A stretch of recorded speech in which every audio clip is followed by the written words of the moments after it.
Assalamualaikum warahmatullahi wabarakatuh. Kita lanjutkan pertemuan mikroekonomi Islam kita dengan pertemuan terakhir yaitu peran pemerintah dalam pengawasan pasar.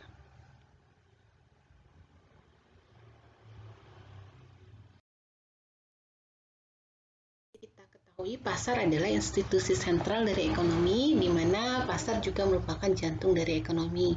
Ingat, pasar yang dimaksud di sini adalah pasar dalam lingkup yang jauh lebih luas dibandingkan dengan pasar sebagai sebuah tempatnya seperti pasar induk dan sebagainya. Tapi ini pasar dalam konteks yang lebih luas. Nah, dalam ekonomi Islam sendiri, pasar menjadi media dan katalisator berputarnya sumber daya ekonomi di antara manusia. Jadi sumber daya ekonomi itu sendiri berputar atau mengalami pendistribusian di dalam pasar. Dan untuk mengoptimalkan fungsi pasar sehingga kemaslahatan terwujud secara maksimal, maka diperlukan adanya pengawasan pasar. Kenapa? Karena pada bagian distorsi pasar kita mengetahui bahwa dalam pasar itu sering juga terjadi distorsi atau gangguan pasar, baik itu dari sisi penawaran maupun dari sisi permintaan. Nah, selanjutnya gangguan-gangguan pasar ini mengganggu optimalisasi fungsi pasar. Nah, ini untuk mengoptimalkan fungsi pasar sendiri, maka diperlukan pengawasan yang maksimal dalam rangka meminimalisir gangguan pasar tersebut. Dalam Islam, pengawas pasar itu kita sebut dengan hisbah atau al-hisbah. Di sini ada beberapa sejarah dari al-hisbah sendiri. Yang pada masa Rasulullah SAW, terus masa kekhalifahan Rasyidin, lembaga hisbah itu belum terwujud secara konkret dan belum menjadi bagian institusi negara, tetapi fungsinya sudah jelas dilaksanakan. Nah, secara resmi lembaga hisbah menjadi sebuah lembaga itu terjadi pada masa Abbasiyah, jadi di pemerintahan dinasti Abbasiyah. Sementara pada masa sebelum itu yang diterapkan adalah aturannya, tidak hisbah sebagai sebuah lembaga atau bukan hisbah sebagai sebuah lembaga. Nah, bagaimana definisi dari hisbah itu sendiri? Hisbah merupakan lembaga dalam negara Islam yang berfungsi untuk mengawasi pasar agar pasar sesuai dengan aturan dan prinsip syariah. Biasanya lembaga ini dikepalai yang bernama dengan atau seorang muhtasib. Apa wewenang lembaga ini? Lembaga ini memiliki wewenang melakukan intervensi pasar dan mengadili setiap pelanggaran syariah yang terjadi di pasar. Jadi kalau misalkan terjadi kecurangan atau penipuan atau tadlis, maka lembaga ini akan menindak hukuman bagi produsen atau distributor yang melakukan tindakan kecurangan tersebut.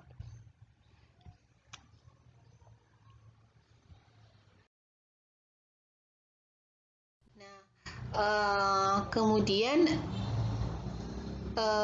hisbah melakukan pengawasan yang merupakan bagian dari manajemen.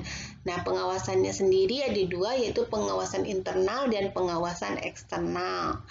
Biasanya hisbah itu luang lingkupnya dalam 3 kegiatan. Yang pertama adalah hisbah terhadap kegiatan ekonomi, yang kedua hisbah terhadap pengawasan harta, yang ketiga hisbah terhadap pengawasan dan pengaturan kerja. Jadi sebetulnya walaupun bahasannya pengawasan pasar, tetapi di dalamnya memang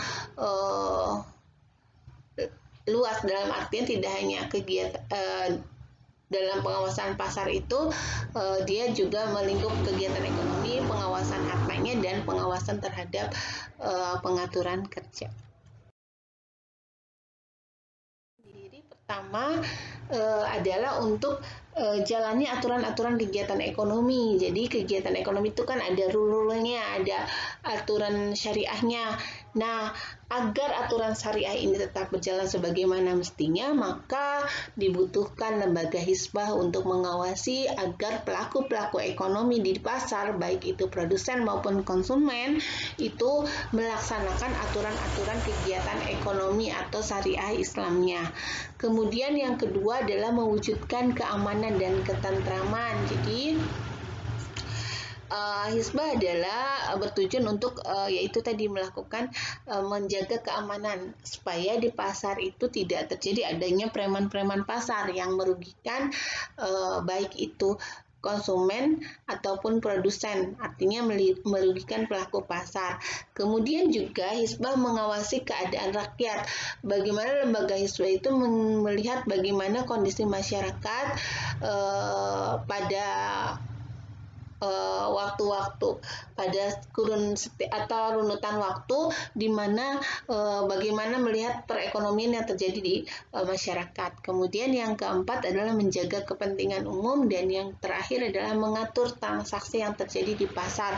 Jangan sampai transaksi yang terjadi di pasar itu kayak terbentuk monopoli atau misalkan terbentuk kartel dan sebagainya. Itu adalah tugas lembaga hisbah untuk melakukan tujuan dari lembaga hisbah.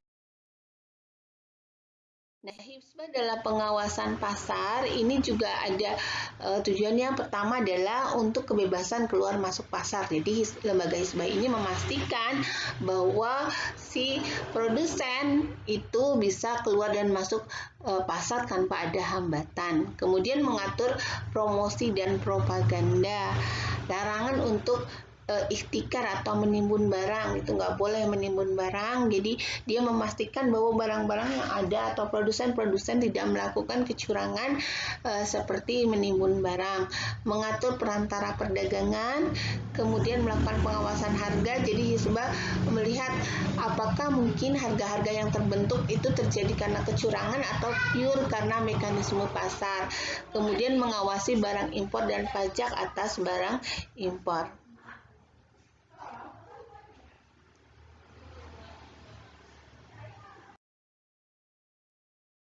Fungsi hisbah ini dijelaskan dalam beberapa hal. Yang pertama adalah Al-Mawardi menjelaskan fungsi hisbah menjamin berjalannya kebaikan pada saat tingkat kebaikan menurun dan mencegah kejahatan ketika kejahatan meningkat. Jadi, berdasarkan kajian dari Hafaz Burqani, fungsi hisbah antara lain adalah mengawasi timbangan, ukuran, dan harga. Dalam konteks perekonomian kontemporer, hisbah juga mengawasi standar-standar atau parameter yang menentukan barang dan jasa atau bahkan unit usaha dalam aktivitas ekonomi Islam. Secara pada dasar awalnya hisbah itu sendiri kan mengawasi timbangan, artinya tidak boleh ada kecurangan. Misalkan ketika satu kemasan dikatakan misalkan 100 gram padahal tidak sebegitu, itu juga bagian yang pengawasan hisbah, termasuk ukuran dan harga. Dalam kondisi saat ini juga dilihat standar-standarnya. Jadi penentuan kayak kalau di Indonesia kayak ada Standar Nasional Indonesia SNI atau standar-standar untuk produk atau parameter-parameter sehingga produsen itu harus mengikuti itu dan mengikuti alur aturan standar tersebut. Nah, sekarang kan ada yang namanya Badan Standarisasi Nasional atau BSN. Nah, biasanya BSN juga bagian dari lembaga hisbah karena dia menentukan parameter-parameter dan standar-standar sehingga si konsumen tidak tertipu.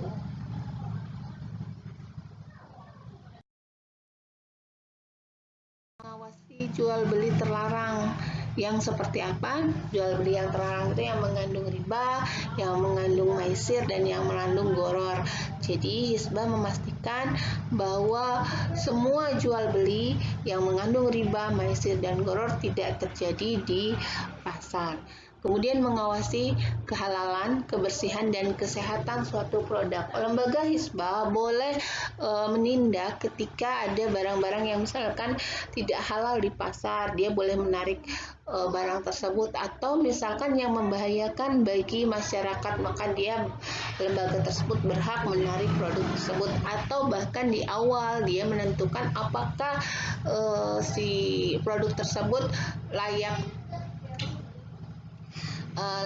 untuk dipasarkan atau tidak, seperti fungsi badan.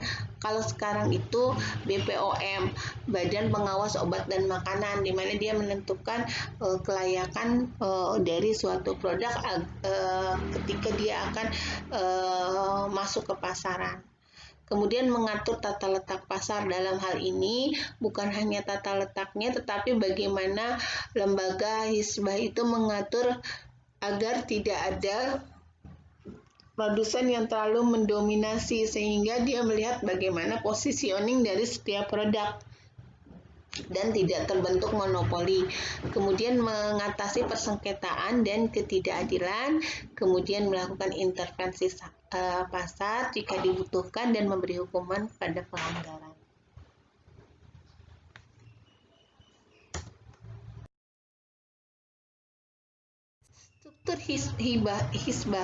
Struktur Hisbah sendiri merupakan lembaga yang terkait dengan Baitul Mal. Jadi dia adalah bagian dari Baitul Mal itu sendiri. Nah, Hisbah terdiri dari mustasib atau mustahib, yaitu pekerja di lembaga Hisbah yang tidak hanya terbatas pada pengawas pasar. Karena dalam pengawasan pasar itu kan tadi dia perlu ada pembuatan standarisasi, kemudian ada.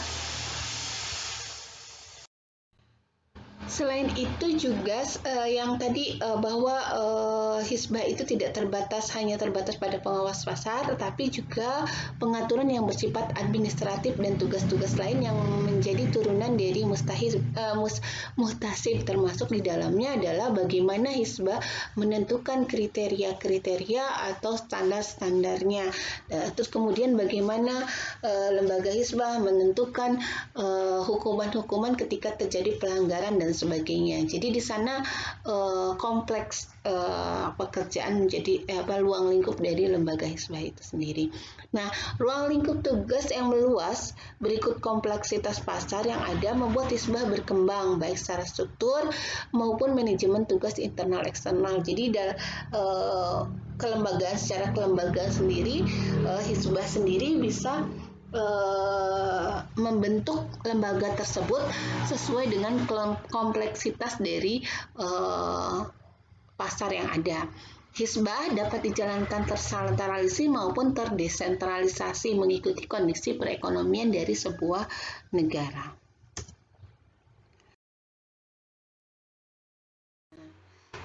Pertanyaannya untuk diskusi adalah, adakah lembaga Hisbah di masyarakat saat sekarang? Sebutkan dan jelaskan. Nah, beberapa lembaga yang mendekati Hisbah di masa kontemporer, antara lain Badan Pengawasan Obat. Jadi kalau yang ada di Indonesia saat ini ya, Badan Pengawasan Obat dan Makanan, ada Pengawasan Timbangan, MUI, Lembaga Pengawasan Kesehatan Persaingan Usaha, Bank Indonesia, Bapepam, dan lain-lain. Jadi banyak sekali lembaga-lembaga yang itu disatukan, karena kalau di Indonesia itu kan terpecah-pecah, jadi BPOM sendiri dan sebagainya. Kalau Hisbah itu memang lembaga yang menangani pasar yang itu include semua gitu. Ada pengawasan pembuatan standarisasinya, ada perizinannya dan sebagainya gitu, sampai dengan persaingan usahanya juga. Nah, untuk tugas pertemuan kali ini, coba kalian kita seperti biasa mulai pertemuan ini dengan membaca basmalah bersama. Tugas untuk pertemuan kali ini adalah coba kalian buat lembaga-lembaga, di antara lembaga-lembaga yang merupakan lembaga yang mendekati Hisbah di masa saat ini, uraikan peranan Hisbah yang mana yang memang sesuai dengan peran lembaga tersebut gitu, sehingga lembaga tersebut masuk ke dalam kategori lembaga Hisbah atau kategori lembaga yang mendekati lembaga Hisbah. Mungkin itu saja untuk pertemuan kita kali ini. Kita baca hamdalah, alhamdulillahirobbilalamin. Terima kasih atas perhatiannya. Assalamualaikum warahmatullahi wabarakatuh.